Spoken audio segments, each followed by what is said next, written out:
Pokejedservo, voice acting me. Hey there, this is Pokejedservo coming at you from Rochester, New Hampshire. And here is my take on this voice acting meme that you fine folks have been doing lately. So as for now, on to the questions! Question 1. How long have you been voice acting? Well, I have been involved with the VAA ever since July of 2006, and have been involved in the site ever since. Though I did once try to make and submit a VA demo shortly beforehand. It was really crude with barely any volume, in which I pretty much introduced myself and said, "And I do voices like this," in which I said, "and this," in different voices. Yeah, I know it's kind of cheap, but I was new at this at the time. Though, during my childhood, when I was a student at William Jennings Bryan Elementary School in Florida back in the 90s, I once did a narration of one of my stories. The story that I wrote for this was about me, and in this story I accidentally turned myself into a giant amoeba blob with a mysterious experimental tablet that I found, and I was loose in the city scaring the populace until I managed to find that tablet and turned myself back into a normal boy.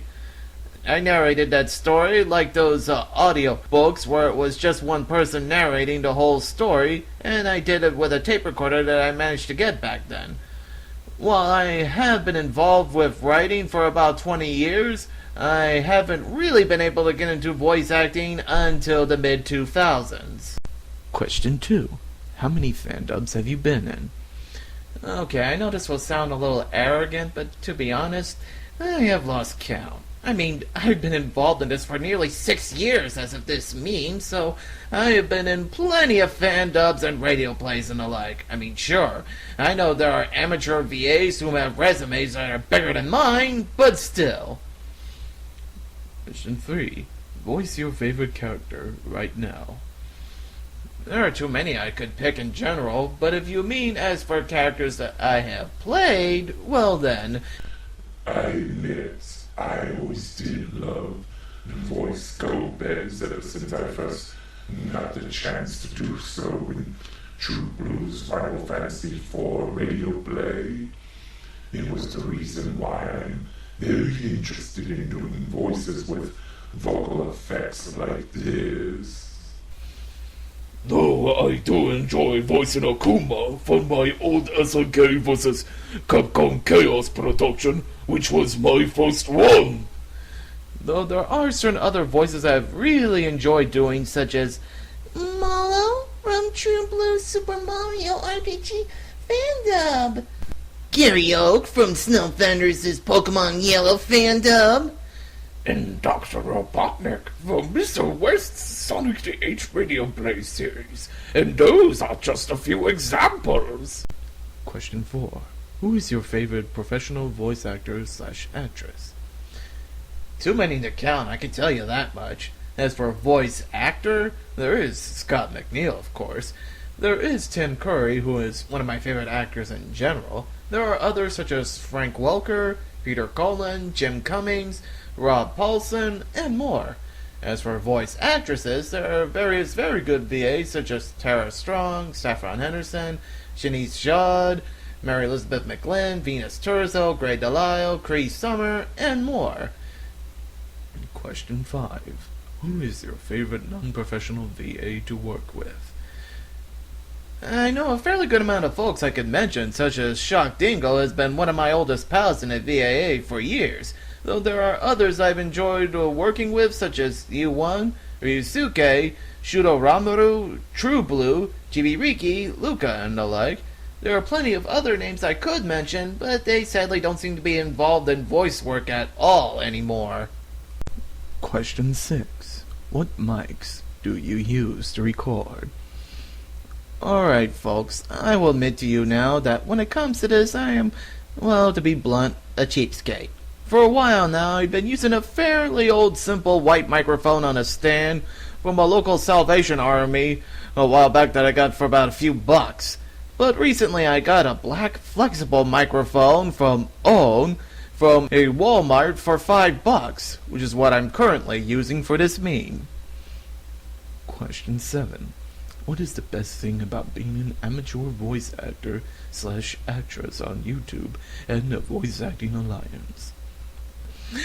You can have a rather good variety of roles one could potentially do, and for better or for worse, like other aspects of non-commercial creative work, you have all of the time in the world doing it. You can potentially voice characters you have always wanted to play, and even if nobody else is giving you a chance to do it, one way or another you can give yourself a chance to do a dream role you always wanted. Oh yes, and one other thing I always enjoy doing in some of the productions that I am in is the VA outtakes. Trust me, they can be very fun to do. Question 8. What is your weak point and what is your strong point in VA? My strong points, well, not to brag, but I do kind of think of myself as a bit of a specialist when it comes to using vocal effects, whether it be for demonic voices, robotic voices, or even occasionally someone in a suit of armor with a helmet on. I am also a believer in trying to do accents for various certain roles. You may argue whether if I do a good job in any of these accents or not, but I normally try to do a required accent for a role if I can, in which I normally try to practice doing accents fairly often in my spare time. Oh yes, and while I am no Frank Welker or D. Bradley Baker, I am kind of decent in creature noises as well.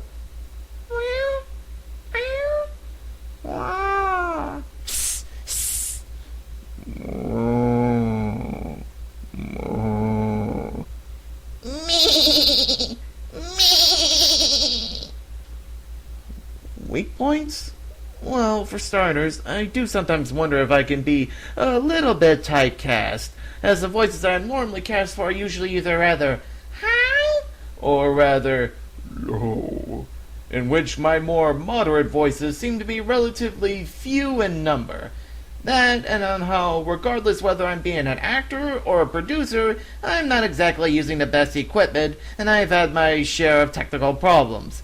Though while I'm not perfect as an actor, I usually have more problems as a producer, as pretty much all of my previous attempts at productions have had their problems in various ways. The fact that I can't seem to get a good free audio mixer is why I pretty much don't do radio play audition threads anymore for starters. Whether it's due to the audition process, such as how getting all the characters to have auditions, let alone the ones I like the most, can often go longer than I originally planned. And even in the production process, I used to really have problems trying to make sure certain people get their lines in just to maintain some sort of consistency in the production. Though, thanks to the work I have done on the site Behind the Voice Actors at www.behindthevoiceactors.com, I have learned to be a little more tolerant of voice cast changes. Okay, I suppose that was a cheap plug, but still, while I do understand that one should be fair and reasonable with deadlines, but one should be firm about them as well. And I'm aware that I'm not blameless, as I have in the past had trouble trying to be able to fully work on my productions when I can. Oddly enough, despite all the problems I've had in the past, and I do enjoy doing them, as hearing the auditions and managing to get certain projects up and running can be a rather satisfying experience. Of course, I'm sure that I'm not the only one who has felt this way. Question 9. Say thank you for watching and goodbye in a super sexy voice. Well, alright then. Thank you kindly for watching. And I thank all you sexy people for watching this meme. Thank you and good night.